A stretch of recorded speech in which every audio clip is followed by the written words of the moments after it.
coming up to it, I think I've made about 500 videos on recruitment, and I've never actually talked about this topic. And it is the topic of invoicing and what happens if a client doesn't pay. And I was prompted to make this video based on a phone call I had with somebody I know. And sadly, he said to me, I'm owed £28,000, which is a hell of a lot of money, and I don't think I'm going to get my money. So the situation is, it's a well-known company, believe it or not, that owns a smaller subsidiary. So he was recruiting, I don't know the full story, he was recruiting via their head office, but for a subsidiary. So his terms of business, his dealings were all through that company, and payment was as well. So he's recruited with them long term. Actually, I think probably 2 years, he said. And sadly, that subsidiary is going under. Yeah, he's a tech recruiter. And they're winding up shop, and they've got 100 something employees. So it's pretty substantial. And it hasn't been announced, and they've said to him, you can't say anything, blah, blah, blah, publicly. But they're going to try and get him his money, and they've just strung him along. So he said, what's the likelihood of me getting my money? What can I do? Now, if they don't have the cash or means to do it, you've got two options. And we'll talk about all the different scenarios in a bit. What can you do in that situation? Well, number one is you can take them to court. That will cost you money. You'll have to hire a lawyer. This is all private. You'll have to see if they actually show up to court. You'll have to wait for a court date later on.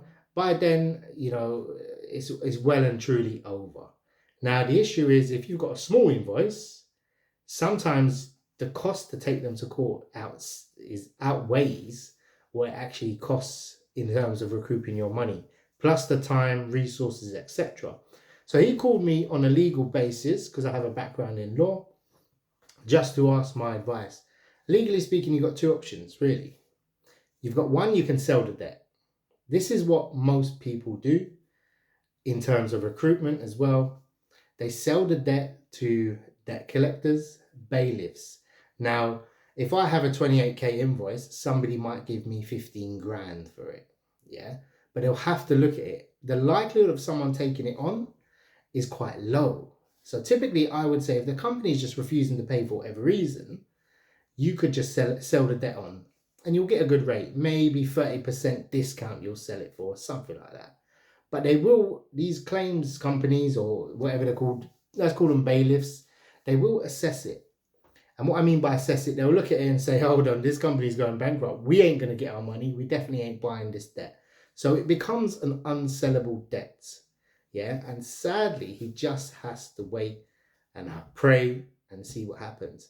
So you, as a business owner or running a recruitment agency or potentially starting one, what can you do to avoid this? So number one is always get something in writing. Always have your terms of business signed, because this covers everything. You'll have instances of companies saying to you, the person left, we ain't going to pay, why should we pay you, etc. So there are going to be various different reasons why a company either refuses to pay, can't pay, or delays the payment. Now, delay in payment typically happens quite often in recruitment. We're usually the last to get paid. We're bottom of the list. Accountants will tell you that they're always bottom of the list, but really and truly, when push comes to shove, lawyers get paid last, recruiters get paid last, and accountants get paid last. And that's just the way the cookie crumbles. Suppliers and everyone get paid first.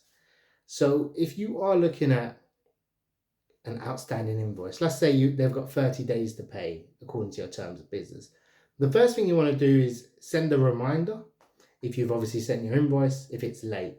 Now, on our terms of business, or my terms of business, there is no rebate if your payment is late. So saying that person leaves, the debt full is still outstanding. However, you can't actually claim a rebate just based on our terms of business. If you pay late, you don't respect, we can't give you a refund in that way. That's one of the first things. You can prompt them with a reminder of that.